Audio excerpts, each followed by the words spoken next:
I don't think being adopted has affected me that much. I think the teachers knowing I'm adopted has a bit more. The way they treat me, very different from other students. They either try and give me too much care or not enough. And that ends up putting me in awkward situations. I don't think it's affected me massively. You're normal, you're not abnormal. So everyone, even people that aren't adoptive, have the same issues that you might have. So I don't think it affects someone in that respect. But then when people find out, they're more curious and ask questions, and that would affect somebody. It wasn't too bad, as my dad worked there as a member of staff, so he was always there for me. In school, adoption did affect me a little bit.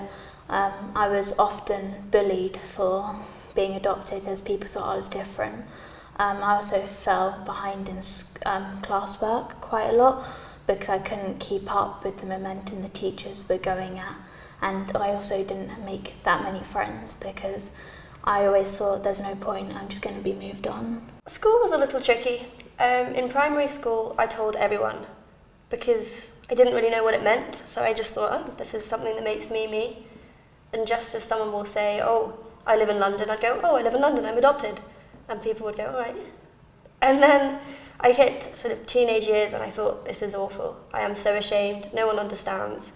And due to that, like a number of different factors, I went slightly off the rails and made some poor choices because no one really knew how it felt and no one could really empathise, and particularly my friends, they completely didn't understand. So that wasn't great, but then when people began to realise that my challenging behaviour was to do with adoption and they gave me more time of day, it got a lot easier.